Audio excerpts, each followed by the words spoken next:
Kayla Walker. She is Miss Rodeo Illinois. And Kayla, we are so glad that you are joining us today. Thank you. Lots of questions about your reign as Miss Rodeo Illinois, and then also, what you do otherwise besides that. But tell us about yourself. Where are you from, and how'd you get involved with rodeo? Hi, thank you so much for having me. So I'm originally from Quincy, Illinois, and I currently live in Bloomington, Illinois. So I first got started in rodeo, I think I was 14 or 15. I started in barrels, and it just kind of grew from that. I loved getting to be a part of all parts of it, the grand entry, and just the community. It's really a family, no matter what association you're working through.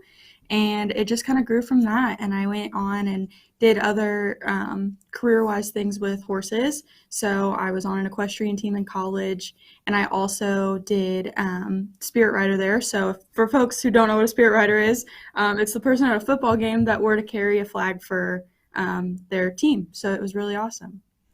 Oh, Kayla, But did you were you? doing that on horseback, right? That Yes, spirit ma'am. rider was on horseback? Okay, just wanted to double check. Sorry, Dean. It's okay. Yes, No, ma'am. and Kayla, so usually like a family member or when you're real young, somebody will get you started. Was there a certain person that got you started into the rodeo, or you just kind of Well, ran into it, so fell I'm into a it? little bit different than most of the girls that are other state title holders that were brought up to it with their family.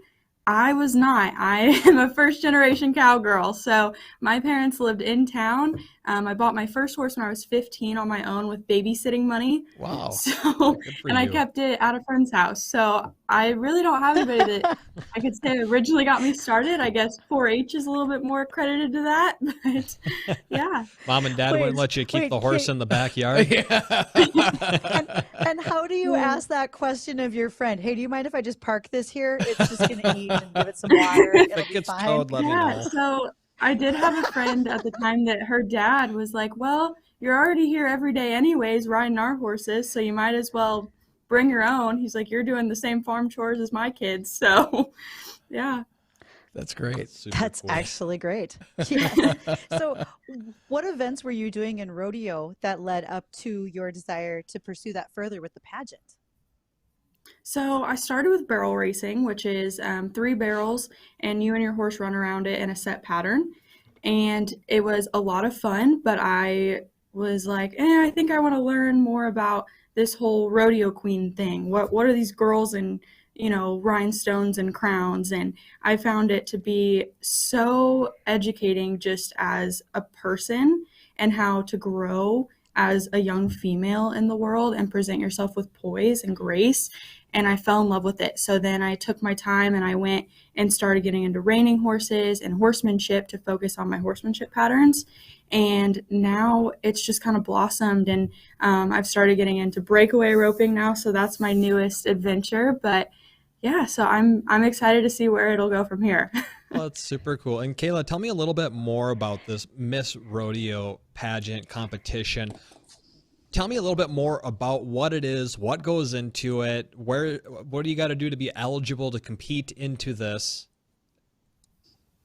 Yeah, of course. So, first off, the biggest thing, you have to be an Illinois resident, either working or you're in school here.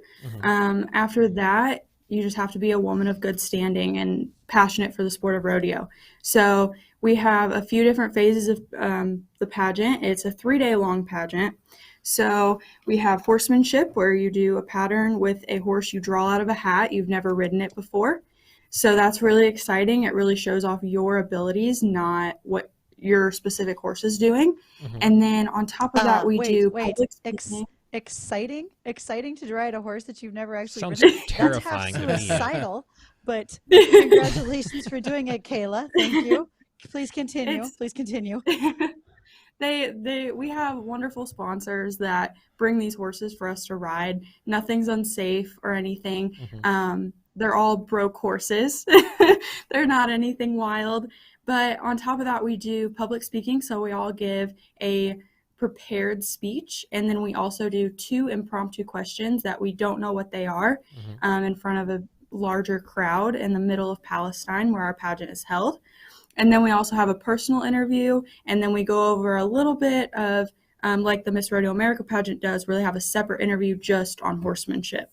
So we go over those questions a little bit, and then we also just do several community events of talking to kids, hanging out with the athletes, selling raffle tickets at the rodeo, and just promoting our rodeo in Palestine. So. Are there different age classes to this? Is there like a specific age you have to reach before you can compete, or is there like a 10 to 18, 18 to, and up, something like that? Or is Yeah. it just any age? Yeah, so currently right now we have a teen category, which is ages 14 to 17, and then we have a little bit of a gap where you aren't eligible for anything until you're 21 again. Okay. So we do that because it gives girls a little bit of a break to reset themselves before going into the larger age category of the Miss. And also with our Miss division going and competing for Miss Rodeo America in December and it being in Vegas, you have to be 21. Right. So is this something that all the other states do as well? Is there like a Minnesota competition, a South Dakota competition, and then beyond that, does it move Yes. up to a national level after that? Yes. So I believe we have just about 30 states involved this year, which is a big class for us. So all of us will meet in Vegas in December, and we will all compete for the title of Miss Rodeo America. So that is the most pristine rodeo queen title in the entire world. Our pageant is absolutely phenomenal and housed at the South Point Hotel and Casino. So we love having it there, and they really treat us like queens. Kayla, you mentioned that through the pageant you had several different areas in which you needed to compete, but I would imagine as a pageant you also have a platform of which you speak on as well, and what might that be? Yes, ma'am. So I chose my platform as Long Live Rodeo. I chose this because I'm super duper passionate about whenever you go to a rodeo, everyone has a seat. I don't care whether it's horseback, I don't care if it's back in the office, or if it's just as a fan, everyone's role is just as important as the other. And I have never had anybody that has ever gone to a rodeo and left unhappy. I just 2 weekends ago, I was at a rodeo and I did a fan interview with some people my age that had never been to a rodeo ever, and they just bought tickets to see what it was like. And they were so excited, and they're like, I had no idea this was so much fun, or I could go do this. And so it just showed how much this platform really is important. And I hope to get, more in touch with people that haven't had experience. I didn't have experience in the beginning. And so to expose that to them, I just feel is really important. That's super cool. And Kayla, I got a quick question to build off that. You said you were interviewing some people that have never been to a rodeo before. And I was one of them at one point. I've only been to a handful, but I remember the first one I went to, I was like, wow, this is a lot of fun. From people you talk to and more people that have never been to one before, are there any misconceptions that people feel about rodeos that changes after they've been to one or anything like that? Yes, so I know there's a lot of people who don't fully agree with some of the animal ways of doing it, and I can tell you those misconceptions are completely misconceptions. The PRCA really strives to make sure that our animal athletes are put first above anything else. So if people come and they see there's no harm, no foul, and these are athletes that they know their job just as well as the humans do, and they love to perform just as much as we do. And Kayla, I did a lot of work around the country, and I worked in Nebraska for a lot of years, and they have the big rodeo out in North Platte, small little town out in western Nebraska. It's a huge rodeo. That was the first rodeo I went to. And I'll tell you what, I gained so much respect for, I'll call them athletes. You guys are athletes for sure. I mean, because it takes a lot of training, a lot of conditioning to be able to do what you do. Now, with that being said, because kind of piggybacking off Justin, what do a lot of people get out of it? I got respect. I mean, it's athletes. I mean, and it's hard training and it's hard work. So hats off to you. Now, with you competing out in Vegas, you said coming up for the national title. What goes into that in terms of? So, is it just riding? Is it how many platforms do you have to be quote unquote the best at to win the national title?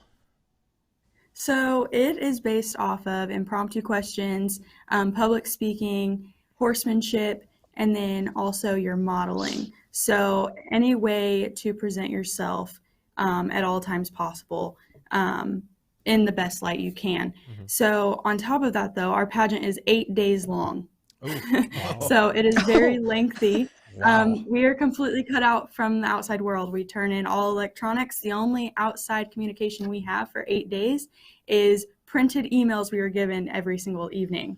Why is that? So you focus? So yes, just to make sure you are 100% focused on that job, because when you take the title of Miss Rodeo America, it is a full-time job. So it's kind of giving you that taste of just being fully devoted to your title.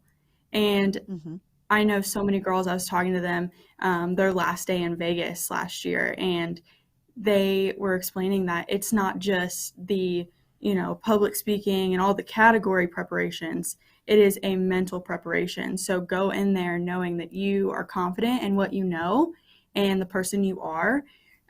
So that's kind of a whole nother thing that usually doesn't get talked about, but needs to be light to it. That's interesting. Well, wow. That's huge. Yeah. Yeah. And so Kayla, you said that, if you have the title of Miss Rodeo America, this is a full-time job. That's what you're doing for the whole next year. But at a state title level where you're at, I bet this is just a weekend opportunity, you might say. So what else are you doing in your free time, so to speak? So I will say, even as a state title holder, it's a full-time job. We're traveling all the time. But on top of that, I have chosen not to give up my personal interest in being a full-time broker's assistant. So I am basically running 2 full-time jobs, but it is so awesome. I work for a company that really strives for me to be my personal best in and out of the office. So luckily they, support me doing all of this. I'm on my lunch break right now talking to you guys. So in one of our media rooms. So luckily I have them to support me and a board that supports me. So yeah, but I'm a full-time broker's assistant on top of it. Wow. She's busy. Very busy. Okay, but Kayla, this is pretty interesting to me, and the fact that you're young, you're 21, recently out of college, you've got 2 full-time jobs, so to speak. What's your advice to other kids and I shouldn't say kids, but I have children that are older than you. What's your advice to folks that are in that age group about their finances right now? Because let's face it, as you look across the U.S., and this is just your personal opinion, what would you tell others your age to do financially to get themselves in good shape? So I would have to tell them, anybody that you know who has done the right things and they're in that little bit of older generation right before retirement, ask them what they wish they would have done. I learn a lot from the people that I work with that are, more well experienced on financial aspects than what I am. And so I take whatever advice they can give me. There's so many ways too that people don't realize. You can go and find out about 401ks. You can find out about the best retirement plans. But just be smart with your money. Don't think you need to go buy the coolest thing at this age. It'll come. But yeah, just take that advice from those people who are more experienced than you are. See, I always consult the magic 8-ball right here for my finances. It's also how I put my forecast together, and those are doing okay so far. So yeah, right. That's great. Now, yeah, Kayla, I will tell you, like with like rodeo athletes, they're on the road all the time. So they're picking up odds and ends jobs just so they can rodeo on top of it. So being financially literate is very important. And Kayla, what would you describe as the hardest part of what you do? Would it be would the writing be the hardest part? Would it be community speaking? What's the hardest part of everything that you do? Well, if you would have asked me during my first pageant, it would have been public speaking. I was so terrified to be in front of people, and that I've really grown into now. In my last pageant, I won the public speaking award. So that's kind of out of the woodwork now. Wow. I will say horsemanship is my absolute favorite. It's a moment for me to just chill, and I love to ride horses, so it's enjoyable. I would have to say the hardest part is just being yourself, being confident in what you know and who you are, and just striving to continue that confidence for 8 days in my next pageant. Right. What now? Do you get to have any family down there with you, or is it nope? This is strictly business, and that's it. So they can be there, but we only have designated times to talk to them. It's very minimal. The second to last day, we do get a couple of hours with them in a confined area. But beyond that, you're disconnected. Wow. Right. Wow, that is crazy. So, for somebody who's not involved in rodeo at all, say you at a young age before you bought your first horse, or maybe even somebody that's involved in it and they want to take it to the next level, or they want to start competing in these different competitions, what kind of advice would you give somebody that wants to make that next step towards rodeo or into the pageants? I would say whatever opportunity they have to get involved, take it. You're never going to know unless you try. And I can tell you, because I tried something, even if I figured out I didn't fully want to involve myself in that, I learned that I didn't want to involve myself in that. So no matter what opportunity it is, just take it, take that leap of faith. And the worst thing that can happen is you find out, that's not for me, but at least you tried. That is great advice. And for somebody who wants to get more information about the competitions, the pageants, are there any websites or anywhere that they can go follow? Maybe if you want to drop maybe one of your social platforms or something so people can follow you and see how you do down in Vegas. Yeah, so we have Facebook and Instagram at Miss Rodeo ILL. So those social media sites, please reach out to me. I'd love to help people. On top of that, we also have MissRodeoIllinois.com. So you can go and check us out there. You can drop in a little comment at the bottom to reach out to me also. And on top of that, we also have Miss Rodeo Illinois 2023 at yahoo.com. And that is an email I check daily. So if you have any sort of questions or want to be more involved specifically in our pageant system, please feel free to reach out. Or if you have a state that you would like to compete in, please reach out to me. I can contact that Sash sister and get you in the right state. Great. Well, Kayla, all right, Kayla, one last question. Yeah, and best of. Just hang on, Dean. Okay, go ahead, Bridget. I got one last question for her because I can see her on the video stream and she's got her hat on, she's got her crown. How much does that thing weigh? Because that's fairly sizable, I bet. So this crown is made by Bob Berg. It is absolutely stunning. I'm so in love with it. But it is a little heavy, I'm not going to lie, but you get used to it. Well, Kayla, being an Illinois native, I grew up there and spent my first 20 plus years of my life there. Yeah, wonderful. From all us Illinoisans, best of luck. Best of luck to you out in Vegas. I hope you win it. I really do. You are wise. Thank you so much. You are so wise glad above you and guys beyond had your me. years, man. Well, Miss Rodeo Illinois, Kayla Walker, thanks for taking some time out of your day to speak with us. Ladies and gentlemen, we're going to take a quick look at the markets with the American Ag Network, and then